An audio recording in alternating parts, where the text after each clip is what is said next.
Queridos irmãos, bom dia. Quero compartilhar com vocês neste tempo sobre as definições bíblicas do discipulado. O que a Bíblia diz sobre um discípulo verdadeiro, sobre a prática de fazer discípulos, sobre o discipulado. Quais são os princípios bíblicos para um discipulado saudável, um discipulado que vai levar pessoas para a maturidade, um discipulado reprodutivo. Eu quero mencionar um texto inicialmente, que eu posso chamar aqui da primeira definição bíblica para o discipulado, que está na primeira carta de Paulo aos Coríntios, capítulo 4, versículo 15. Paulo diz assim: porque ainda que tivesses milhares de preceptores em Cristo, não terias, contudo, muitos pais, pois eu, pelo Evangelho, vos gerei em Cristo Jesus. Os preceptores aqui eram escravos de alta confiança no mundo grego romano daquela época, que recebiam a responsabilidade de cuidar dos meninos, da sua vida diária, da sua moralidade. Mas não eram pais. Paulo está mostrando aos coríntios que o pai é aquele que gera. E é isto que ele afirma aqui, dizendo aos irmãos da cidade de Corinto que, pelo Evangelho, ele gerou os coríntios em Cristo Jesus. Podemos afirmar, queridos irmãos, que um cristão saudável é alguém que gera filhos espirituais. Pessoas que geram pessoas. Discípulos que são discipuladores. Discípulos que fazem discípulos. Esta é a característica de uma vida cristã normal. Podemos dizer que o discipulado é gerar filhos. Se você não está gerando filhos na sua vida cristã, alguma coisa está equivocada com a sua compreensão do Evangelho, sua prática do Evangelho. Certamente quem gerou você em Cristo não passou a você os princípios de um discipulado saudável. E não deu a você a informação e também a prática como fazer discípulos. Ou se você aprendeu com o seu discipulador e você deixou isso de lado, abandonou a prática, então você está vivendo em pecado. Está vivendo fora da vontade de Deus. Porque a vontade de Deus é que nós sejamos cristãos frutíferos. Jesus disse isso em João 15, versículo 16. Não fostes vós que me escolhestes, mas eu vos escolhi a vós outros, para que vades e deis fruto, e o vosso fruto permaneça. Fruto ali, em João 15, está relacionado com pessoas e não coisas. Ali são pessoas que nós geramos em Cristo. Nos tornamos pai e mãe espirituais. E gerando essas pessoas em Cristo, vamos levá-las à maturidade. Por algum tempo nós transferimos essa tarefa da pregação do Evangelho e de fazer discípulos para os pastores. E não é muito diferente hoje ainda. A expectativa da igreja é que o pastor será um ganhador de almas e que ele será responsável por levar os cristãos à maturidade. Eu lembro quando fui pastorear uma igreja na minha cidade, em Santos, onde nasci, uma das igrejas que pastoreei, numa entrevista com a diretoria, antes de nós acertarmos o casamento, alguém da diretoria perguntou se eu era um bom evangelista. Se nos cultos de domingo à noite, quando eu pregava, os não cristãos, os incrédulos que estavam presentes, aqueles que não conheciam a Deus e não receberam a Cristo no seu coração, e eles chegariam ao conhecimento do Evangelho através da minha pregação. Este era um dos requisitos que eles gostariam de ver na minha vida como pastor, para que eu fosse convidado àquela igreja. Na verdade, eles estavam transferindo a tarefa da pregação para mim. Quando a ordem para pregar o Evangelho é para todo aquele que nasceu de novo. Marcos 16, versículo 15. ide por todo o mundo e pregai o evangelho a toda criatura. Tarefa pessoal. Mas não para aí. Em Mateus 28:19, nós temos a ordem para fazer discípulos daqueles que, crendo em nossa pregação, receberam a Cristo Jesus em sua vida como Senhor e Salvador. E agora precisam ser discipulados, levados à maturidade. Eu lembro daquele tempo que a pregação estava confinada às conferências evangelísticas, de quarta a domingo, ou de sexta a domingo, em algumas igrejas de domingo a domingo. Nós convidávamos um pregador eloquente, que tinha a fama de ser um bom evangelista, um bom orador, um bom ganhador de almas, e ele vinha às nossas igrejas, pregava durante toda a semana, fazia os apelos. Muitos foram à frente, fazendo uma decisão sincera, muitos se converteram neste método, e essas pessoas depois eram encaminhadas para a classe de doutrina, ou para a classe de catecúmenos, ou para a classe de novos membros. E nós acreditávamos que estávamos fazendo discípulos. Na verdade, não era assim. Não foi isso exatamente que aconteceu. O que aconteceu é que nós geramos bons batistas, bons presbiterianos, bons assembleianos, bons metodistas, bons congregacionais. Quando nós fomos chamados para fazer discípulos de Cristo Jesus, para gerar pessoas para que o reino de Deus avance, não o reino denominacional. Não há nenhum problema em que aquela pessoa que conheceu a Cristo frequente uma igreja da denominação onde ele tem simpatia, onde ele tem amigos, onde ele tem comunhão, onde ele ouviu a pregação do Evangelho. Alguns hoje não estão em nenhuma denominação tradicional, criaram a sua própria denominação. Até aqueles que combatem a própria denominação já criaram uma outra denominação. Nada se cria, tudo se copia. Mas aquela pessoa que se converte deve ter um local onde ela estuda a palavra, onde ela vai caminhar pela senda do discipulado, onde ela aprende como vive um discípulo do Senhor Jesus e como fazer discípulos. Deve ter uma igreja. Nós não cremos na doutrina extremamente prejudicial que afirma Cristo sim, igreja não. Isto não é bíblico. É um corpo sem cabeça e uma cabeça sem corpo. Isso não é bíblico. Nós não cremos na doutrina. Eu estou na minha casa e em casa eu posso ser um bom cristão. Isto não é bíblico. A palavra comunhão, a palavra koinonia, é uma das palavras-chave de todo o Novo Testamento. É preciso ter comunhão com o corpo de Cristo.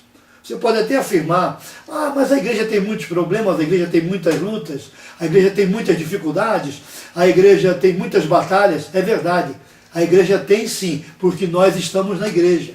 O problema na igreja sou eu e você. O problema não é o outro. O problema somos nós. Quando você encontrar uma igreja sem problemas, não vá para lá, porque o problema imediatamente vai existir naquela igreja. Paulo disse, em mim não habita bem nenhum. E eu tomo couro com essa declaração de Paulo em Romanos 7, quando ele fala do pecado existente na nossa vida, com o qual nós lutamos todos os dias, este pecado que tenazmente, essa natureza pecaminosa que tenazmente nos assedia. Então, gerar filhos, fazer discípulos do Senhor Jesus Cristo e ensinar esses discípulos como é a caminhada da vida cristã. A minha pergunta é, meu querido irmão, minha querida irmã, meu querido colega de ministério, você já gerou os seus Timóteos? E você, minha irmã, já gerou as suas Timoteias? Você tem os seus filhos espirituais? Outro dia um irmão disse a mim, eu gerei muitas pessoas. Muito bem, que bom. E eu perguntei a ele, onde estão os seus filhos? Eu não sei, estão em vários lugares. Então você é um pai desnaturado. Gerou filhos e os deixou abandonados na vida da igreja? Isso não é bom. O menor abandonado não é negócio. Nós temos aí na vida comum, na sociedade, os menores abandonados estão assaltando, roubando, estão nos faróis pedindo ajuda, estão causando um sério problemas aos governos, às comunidades, às autoridades, que às vezes revelam um pouco interesse em resolver esta questão. Na vida eclesiástica, um menor abandonado é um problema sério. Quem é o menor abandonado na vida da igreja? É aquele cristão que nasceu de novo, foi levado a Cristo e não passou pelo discipulado. Não caminhou pelo caminho do discipulado, não sabe como vive um discípulo do Senhor Jesus Cristo, não aprendeu os princípios bíblicos da vida de um discípulo, portanto não sabe caminhar, não sabe caminhar para a maturidade, não sabe discernir entre o certo e o errado, não sabe discernir entre o falso e o verdadeiro evangelho, não sabe discernir entre a mentira e a verdade, não sabe discernir entre a igreja verdadeira e a igreja que se chama igreja, mas que de igreja do Novo Testamento nada tem. Não sabe discernir entre o lobo e o pastor. A igreja está repleta hoje de lobos vorazes que estão dentro da igreja, ao redor da igreja, lobos preocupados com os bens das ovelhas e não com o bem da ovelha. É bem diferente. Então este filho que acabou de nascer precisa andar no caminho do discipulado. Ele precisa aprender como vive um discípulo do Senhor Jesus Cristo. É muito interessante isso. E eu quero desafiá-lo a se tornar um discipulador, um pai na fé. Peça ao Senhor, Senhor, me dá almas, me dá vidas. Senhor, me dá pessoas. Esta era uma oração muito comum algumas décadas atrás, quando a igreja era mais saudável do que agora. Era uma igreja menor, era uma igreja com um número menor de pessoas, mas era uma igreja mais saudável, e orava, e era uma igreja de muitos evangelistas pessoais. Os cristãos saíam normalmente para pregar o evangelho e falar de Cristo às pessoas ao seu redor. Quando nós olhamos para Mateus capítulo 9, o texto de Mateus 9, diz que o Senhor Jesus, olhando a multidão como ovelha sem pastor, teve uma profunda, uma íntima compaixão por aquelas pessoas. Compaixão ali, nos originais, na língua grega, onde o Novo Testamento foi escrito, compaixão ali é dor nas entranhas. Então, quem sabe, em vez de saudar os irmãos com graça e paz, você pode saudá-los com graça e dor nas entranhas. Esta é a minha saudação para você neste momento, meu querido irmão, minha querida irmã, graça e dor nas entranhas para você. Graça e compaixão, graça e perturbação, graça e inquietação do céu sobre o seu coração, para que você se torne um ganhador de almas, um pregador do evangelho a tempo e a fora de tempo, para que você fale de Cristo. Nós pregamos o evangelho, o Espírito Santo convence, Jesus Cristo salva e Deus nos traz as pessoas. Então vamos pregar no poder do Espírito Santo para levar pessoas a Cristo e fazer discípulos do Senhor Jesus. Então a primeira definição de um discipulado verdadeiro, autêntico, bíblico, é gerar filhos. Porém há uma definição que complementa essa, que está na primeira carta de Paulo aos Tessalonicenses, capítulo 2, versículo 8, que eu quero colocar como uma segunda definição. Paulo diz assim: assim, querendo-vos muito, estávamos prontos a oferecer-vos não somente o Evangelho de Deus, mas igualmente a própria vida. Por isso que vos tornastes muito amados de nós. O que Paulo está querendo compartilhar aqui? Ele está dizendo que não compartilhou somente o Evangelho, não apenas a teoria, os princípios do Evangelho, não apenas as definições do Evangelho, mas Paulo deu a própria vida, ele deu de si pelos Tessalonicenses. Aqui é o trabalho do papai e da mamãe. Quando o papai e mamãe dão a sua vida para que aquele filho cresça, se torne adulto e vai chegar à maturidade para se tornar uma pessoa que será útil à sua sociedade, ao mundo que vivemos, para ser uma bênção para o Evangelho. Espiritualmente falando também é assim. Os pais que geram filhos espirituais devem dar de si pelos seus filhos na fé. Isso traz como implicação o afadigar-se, que Paulo menciona em Colossenses capítulo 1, 28 e 29, quando ele declara ali que ele queria apresentar todo homem teleós, isto é, completo em Cristo. Aquele homem, aquela mulher que aprendem a administrar sua própria vida, cada área da sua própria vida. Paulo fala ali que ele se afadigava. Ele estava esticando-se para todo lado para levar as pessoas para o crescimento espiritual. Paulo estava dando de si. É isso que ele diz aqui aos Tessalonicenses. O discipulado, meus queridos irmãos, é dar a própria vida. Quando é que uma criança precisa do seu pai? Se você é pai e mãe, ora, não existe um momento exato. Não existe uma hora que nós podemos fazer uma agenda e dizer, nesta hora, meu filho, minha filha, eles vão precisar de mim. Uma criança pode chamar o seu pai na parte da manhã, à tarde, à noite, ou de madrugada, quando está na escola, ou na casa do vovô ou da vovó, pode precisar do seu papai. Assim são os filhos espirituais. Eles são crianças, estão crescendo na fé, não sabem caminhar sozinhos ainda, precisam de discipuladores, não mentores. A mentoria não é discipulado. Um mentor não é um discipulador. Mentoria e discipulado são coisas completamente diferentes. Mentoria você faz na empresa. Você supervisiona, você avalia os projetos, você vê se cada um está exatamente no seu lugar. É completamente diferente de discipulado. Discipulado é gerar filhos. E gerando filhos é ser pai e mãe espiritual. A declaração de que nós precisamos de mentores não é bíblica, não é escriturística. Faz parte desta doutrina modernista que tem entrado na igreja, gerando mentores, gestores e fazendo da igreja uma empresa. A igreja não é uma empresa, a igreja é um organismo antes de ser uma organização por questões de leis no país onde ela está. Está chegando um momento em que a igreja não poderá ser pessoa jurídica. Precisamos aumentar a nossa capacidade para entender isto. Mas hoje a igreja é um organismo e depois ela é uma organização. Então, neste organismo que é a igreja, nós andamos por fé. Como igreja, andamos pela fé, dependemos de Deus, oramos e Deus nos dá os projetos pela instrução e dinâmica do Espírito Santo. Os recursos, a provisão espiritual, emocional, material, intelectual, a sabedoria, as estratégias, vêm do trabalho e da ação do Espírito Santo na vida da igreja. Porém, a igreja hoje tornou-se uma empresa. Então nós temos os gestores, nós temos os mentores, os pastores tornaram-se executivos e muitos se tornaram animadores de auditório.